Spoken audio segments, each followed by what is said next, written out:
Whoopi Goldberg was suspended for 2 weeks as co-host of The View on Tuesday for making wrong and insensitive comments regarding Jews and the Holocaust, according to the chairman of ABC News. While Whoopi has apologized, I've encouraged her to pause and learn about the effect of her remarks.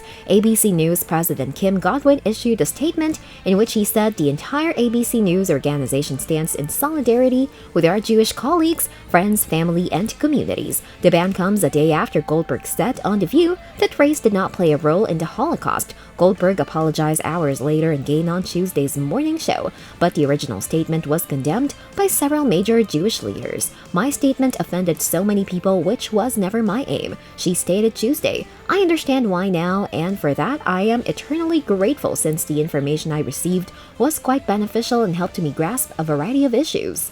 Goldberg made her original remarks on the show Monday during a discussion about Tennessee School Board's decision to prohibit Maus, a Pulitzer Prize-winning graphic novel about Nazi death camps during World War II. The Holocaust, she remarked, was not about the race. It's about man's inhumanity to other man. "I misspoke," Goldberg admitted at the start of Tuesday's episode. The controversy over Goldberg's remarks this week underlined the persistent complexities of several race-related topics, such as the widely held but hotly debated assumption that only people of color may be victims of racism.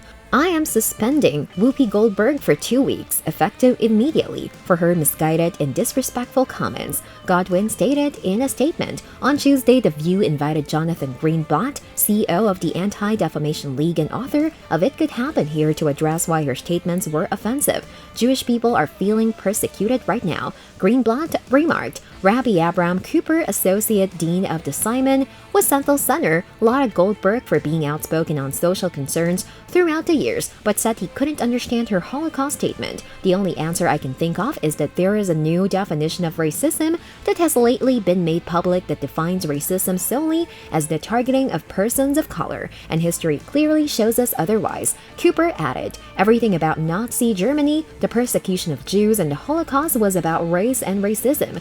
That is a terrible, indisputable historical fact," he stated. The chairman of the Louis D. Brandeis Center for Human Rights Under Law, Kenneth L. Marcus, linked Goldberg's views to broader misconceptions about the Holocaust, Jewish identity, and anti-Semitism. In her error, she was expressing a pervasive and harmful misunderstanding of Jewish identity that is sometimes called as erasive anti-Semitism, and said Marcus, author of The Definition of Anti-Semitism, "It is the assumption that Jews should only be perceived as white, privileged oppressors," he explained. He denies Jewish identity while whitewashing Jewish history.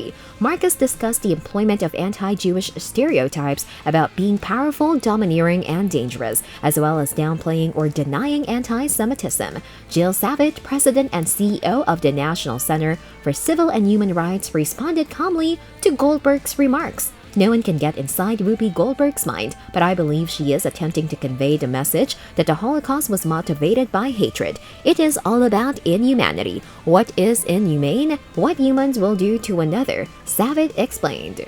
She believes that complex issues necessitate more than simply assigning blame. "I think people are less willing to give people the benefit of the doubt these days, which is a shame because in order to work through painful, complicated, difficult issues, especially painful histories," Savage said, "we could give each other a little more grace because people are going to mistakes or say things that offend. Because of the country's diversity, being Jewish is rarely perceived in racial terms in Israel. However, Jewish identity extends much beyond religion. Israelites sometimes refer to the Jewish people or Jewish country, describing a group of civilization united by a similar history, culture, language, and customs, as well as strong ties to Jewish communities around the world." On Monday's episode of The View, Goldberg, who is black, expressed surprise that some Tennessee School Board members were uncomfortable with the nudity in Maus. "I mean, it's about the Holocaust, the slaughter of 6 million people, but that didn't concern you?" she asked. "If you're going to do this, let's be honest about it, because the Holocaust has nothing to do with race." No, it has nothing to do with race. Despite opposition from several of her fellow panelists, she stuck to her guns. The U.S. Holocaust Memorial Museum in Washington, D.C. responded to Goldberg with a tweet. "Racism was at the heart of Nazi ideology. Jews were defined by their race rather than their faith." It stated, did not see racist ideologies spur genocide and mass slaughter. There were several calls for Goldberg's dismissal on Twitter, where it looked to be caught up in the typical battles between left and right. Greenblatt suggested that the talk show, which is looking for a new co-host after Meghan McCain left last summer, consider hiring a Jewish woman to keep the subject of anti-Semitism in the spotlight. And with that being said, it's time to end our video. What are your views about Whoopi Goldberg's suspension? Let us know in the comments. Like this video and make sure to subscribe to the channel for more amazing videos like this. We'll see you in the next video.